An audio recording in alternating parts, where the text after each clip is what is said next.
안녕하십니까. 오늘도 좋은 날 주신 하나님께 감사드립니다. 오늘은 영적인 일의 시작 세 번째 시간입니다. 성도들은 주님께 쓰임을 받아 극히 효과적인 일을 할 수도 있습니다. 그러나 이것은 이들의 영이 거룩하게 살아있고 주님 앞에서 능력으로 충만해 있을 때에야만 가능한 것입니다. 이게 하나님이 이 일을 하려면 이런 정도가 돼야 된다, 이런 말씀이죠. 하나님께서는 성도들에게 하나님의 일을 통제하는 고연한을 부여하신 적이 없습니다. 그러니까 우리들은 통제할 권한이 없어요. 통제는 가고 서고 되고 안 되고 다 하나님 손 안에 들어있다, 이런 얘기입니다. 하나님은 자신이 이들의 영에 지시하는 바를 이들이 귀 기울여 듣기를 원하시기 때문입니다. 사마리아 지방에 커다란 부흥이 있었음에도 불구하고 빌립은 그 후로 계속해서 이들을 강건케 하는 일을 행할 책임이 없었습니다. 빌립은 한 이방 내시의 구원을 위해 즉시 사막으로 떠나야 했습니다. 왜냐? 이게 예를 들어서 지금식으로 말하면 담임 목사님이라면 빌립이 담임 목사 직거를 지금 만약에 하고 있다고 그러면 내시한테 가라고 그러면 즉시 어떻게 가요? 그러면 지금 교회 일반 성도들은 어떻게, 예배는 어떻게 하고 모든 걸 어떻게 하게, 신방은 어떻게 하고. 그러니까 그런 것 자체가 없다는 거예요. 하나님이 가라 하면 가는 거예요. 그럼 나머지 그저 사마리아 부흥대에 있는 있는 인원들 어떤, 그건 하나님께서 어떻게 하셨겠지요.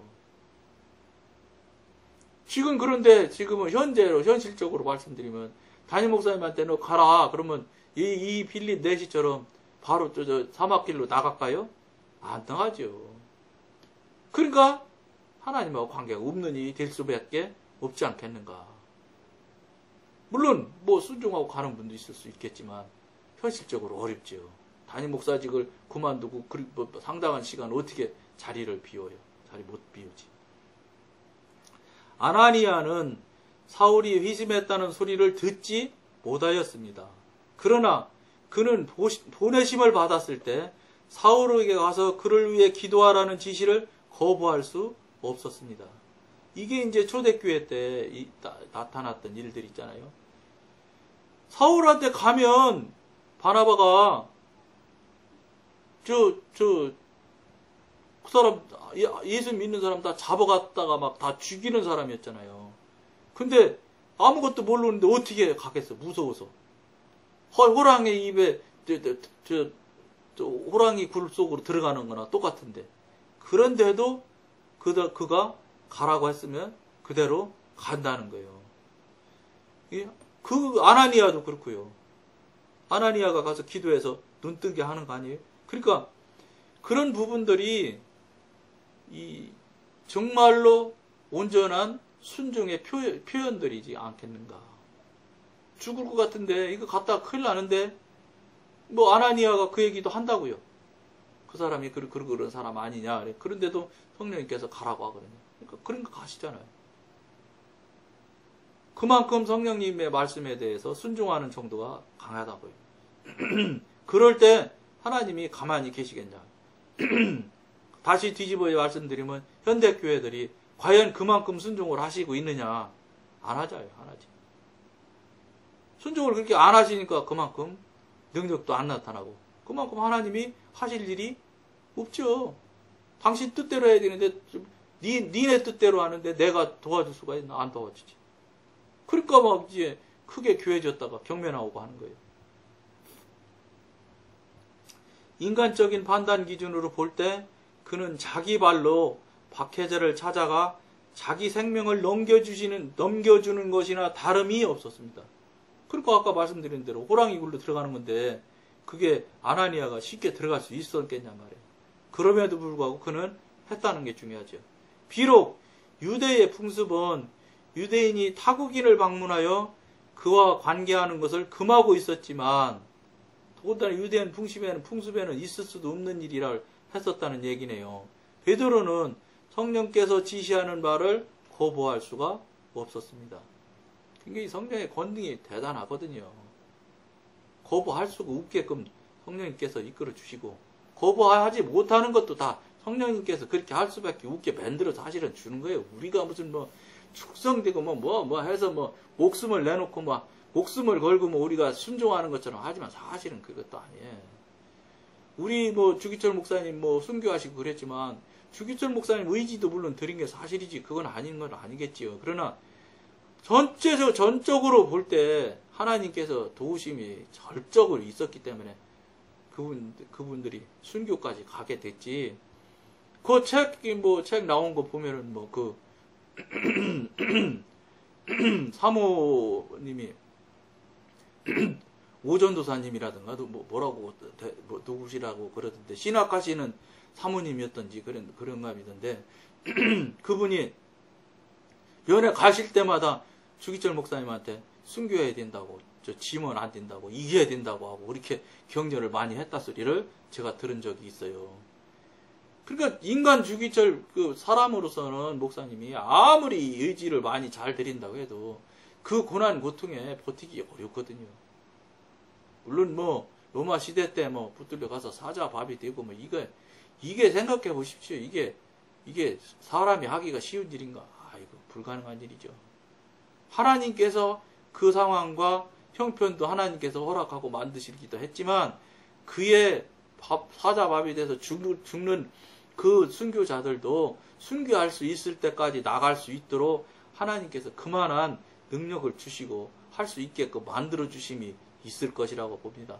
그렇기 때문에 그분들이 아무 소리 않고 참 순교하고 그러셨겠지. 그렇지 않으면 순교가 그렇게 쉽게 될 것 같을 것 같지는 않습니다. 바울과 바나바는 성령의 보내심을 받았습니다. 그러나 성령께서는 그들을 아시아에 들어가지 못하게 하는 권한을 가지고 계셨습니다. 아시아로 하는데 따르게 얘기하니까 마게도니아 건너와서 우리를 도와달라. 그러니까 사도 바울도 바로 자기 계획이 있었지만 딱 놓고 성령께서 하신 대로 바로 가잖아요. 그런 것들이 그냥 되는 일이 아닐 거라고 저는 보거든요. 하나님께서 다 이끄시고 성령님께서 만들어 주시는 거라고 저는 보거든요. 그러니까 권한이 성령께 있기 때문에 권한이 명령하시는 거예요. 즉 권한이 있음을 우리가 인정을 해드리기 때문에 성령님이 권한이 계신 거예요. 다시 얘기해서 우리가 권한이 저분이 암만 내가 막 사령관이야 이렇게 하지만 하셔도 저 밑에 있는 부하들이 예 사령관님 해야지 사령관이 되는 거예요. 그러니까 무슨 관계냐? 하나님이 권능으로 하셔도 우리가 안 받아들이면 안 된다 이런 소리예요. 받아들이고 함께 할 때 그렇게 할 때 관계가 형성되고 그렇게 할 때 하나님과 나와의 관계가 되는 거예요. 하나님의 너가 되는 거예요, 내가. 그럴 때 무슨 권능이 일어나고 정말로 하나님의 그 크신 이 일들이 일어나는 것이지. 하나님은 내가 최고 절대 권력자라고 하시는데 나는 내 자신이 자꾸 해도 되니까 괜찮아요. 그러면 하나님의 우리 대장이 될 수가 없지. 우리 주님은 나의 절대적인 사령관이십니다. 주인이십니다. 나의 로드이십니다. 막 이렇게 주님이십니다. 해야지 그분이 하나님이 되시는 건데 그렇게 안 해주면 우리가 그렇게 살면 그렇게 안 살고 우리가 그렇게 그분을 대해드리기를 그렇게 대해드리지 않는다면 저분이 하나님이 못 되는 거예요. 다시 얘기하면. 그런데 우리 지금 신앙하는 신앙인들이란 사람들은 과연 하나님을 정말로 하나님처럼 대하느냐? 말로만 대하는 거잖아요. 실제는 그렇게 안 하고 있잖아요. 그러니까 안 된다 이런 소리를 하는 거예요.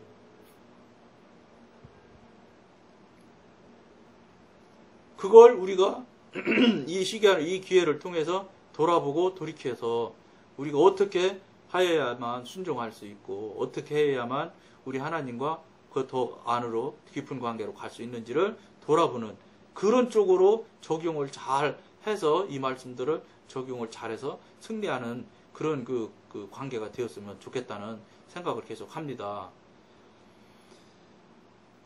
그 후에 바울을 아시아로 인도하여 에베소에 교회를 세우게 하시기도 했지만 말입니다.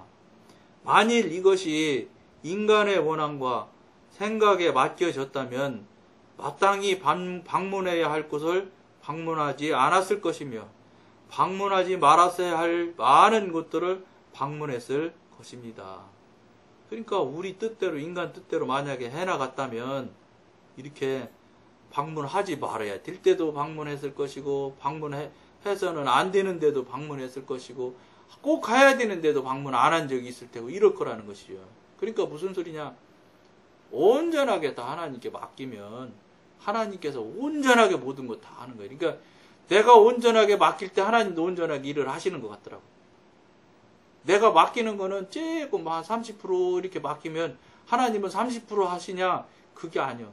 30% 내가 맡겼다. 예를 들어서 프로가 나오는지는 내가 모르겠는데 프로테이지를 정확히 분별을 해서 30%라는 숫자를 냈다. 그러면 하나님께서는 우리한테 30%만큼 해주냐? 그게 아닌 것 같고 30% 맡기면 3%나 해주실까? 그럴 것 같아요. 무슨 소리냐? 우리 하나님은 전부 아니면 전무예요. 100%를 다 맡기든지 아니면 조금 덜 맡기면 이건 전무. 하나도 안 맡긴 것과 동일하다. 이렇게 생각하시는 것 같더라고요. 그러니까 정말로 잘 맡기셔야 돼. 30% 뭐 70%, 80% 맡겨야 돼서는 안 되는 거예요. 정말로 100%를 하나님한테 맡겨드릴 수 있을 만큼 정말로 맡겨야 되는 거예요. 그러니까 저쪽에서 맡김을 받으시는 하나님 입장에서 네가 정말로 나한테 많이 맡기는구나. 그러나 아직도 네가 불안하고 불편해하는 건 있구나. 그래도 네가 이만큼 맡겼으니 됐다. 이 정도까지 가야 된다는 거예요.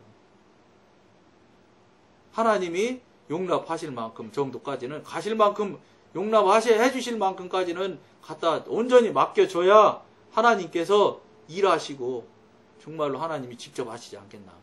다시 뒤집으면 우리 한국교회가 그렇게 많은 숫자가 미자립으로 있는 상태에서 무슨 소리예요? 하나님한테 온전히 맡기지 못한 것은 혹시 못한 적은 없지는 않았는가? 온전히 하나님한테 맡기지 못한 것이 만약에 있었다면 지금이라도 한번 돌이켜봐서 지금이라도 돌이키고 하나님께 회개하고 온전히 맡겨서 정말로 하나님이 이제 너는 지금부터 내가 시키는 대로만 해라. 그러면 예 아멘 하고 시키는 대로만 하면 왜 부응이 안 되겠어요? 하나님이 하시는 일인데 왜 못하겠어요? 저는 그렇게 생각을 하거든요. 물론 어렵게 정말 개척하고 고생하시는 목사님들은 여러 가지 이유가 있겠죠. 제가 잘 그런 거 모르는 게 있을 거라고 틀림없이. 근데 이 지금 오늘 우리 나눔을 통해서 보면 이런 일들을 봤을 때 하나님께서 이렇게 책임져 주시고 이렇게 완벽하게 당신이 하신다는데 안 될 리가 없지 않겠느냐 이런 말씀이에요. 그러니까 잘 해서 안 될 수 없을 만큼 다 하셨는데도 잘못될 수도 있겠지요.